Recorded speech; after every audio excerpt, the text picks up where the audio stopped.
Praise the lord. యేసుక్రీస్తు అందరికీ ప్రభు. అపోస్తల కార్యములు 12వ అధ్యాయము మొదటి వచనం నుంచి 19వ వచనం వరకు చదువుకుందామండి. దాదాపు అదే కాలమందు రాజైన హేరోదు సంఘపు వారిలో కొందరిని బాధపెట్టుటకు బలత్కారముగా పట్టుకొని యోహాను సహోదరుడైన యాకోబును ఖడ్గముతో చంపించెను. ఇది యూదులకు ఇష్టమైన కార్యమని తెలుసుకొని పేతురును కూడా పట్టుకొనెను. ఆ దినములు పులియని రొట్టెల పండుగ దినములు. అతనిని పట్టుకొని చెరసాలలో వేయించి పస్కా పండుగైన పిమ్మట ప్రజల యొద్దకు అతని తేవలనని ఉద్దేశించి అతనికి కావలియుండుటకు 4 చతుష్టాయముల సైనికులకు అతనిని అప్పగించెను.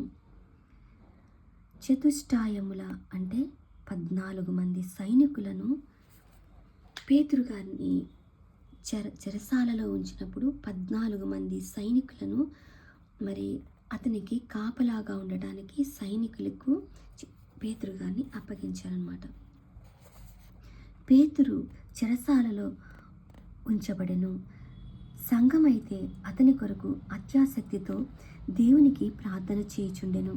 హేరోదు అతనిని వెలుపలికి తీసుకుని రావాలనని ఉండగా ఆ రాత్రియే పేతురు 2 సంకెళ్లతో బంధింపబడి 2 సైనికుల మధ్య నిద్రించుచుండెను. మరియు కావలివారు తలుపు ఎదుట చెరసాల కాచుకొనుచుండిరి. ఇదిగో ప్రభువు దూత అతని దగ్గర నిలిచెను. అతడుండిన గదిలో వెలుగు ప్రకాశించెను.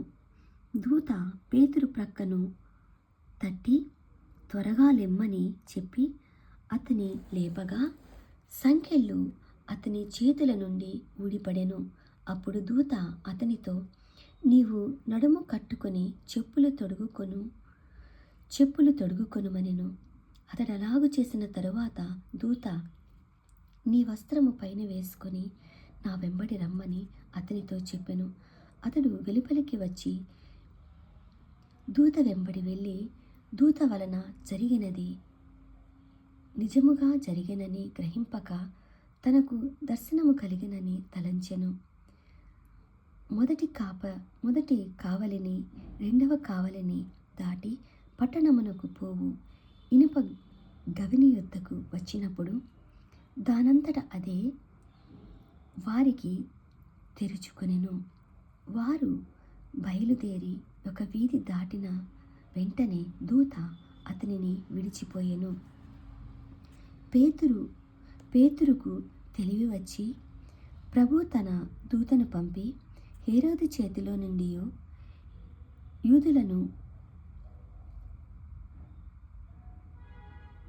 ప్రజలు నాకు చేయనుద్దేశించిన వాటన్నింటి నుండి నన్ను తప్పించి ఉన్నాడని ఇప్పుడు నాకు నిజముగా తెలియనని అనుకొనెను.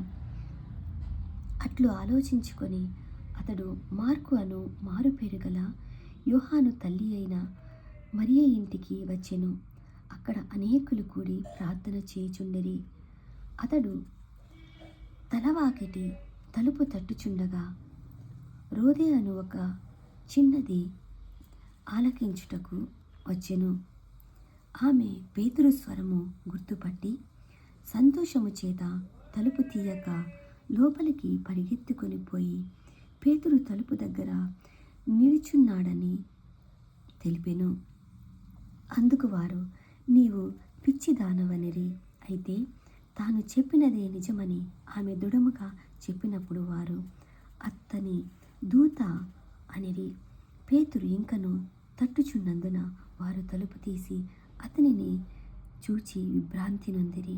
అతడు ఊరకుండుడని వారికి సైగ చేసి ప్రభు తన్ను చెరసాలలో నుండి ఎలాగూ తీసుకొని వచ్చెను వారికి వివరించి యాకోబుకును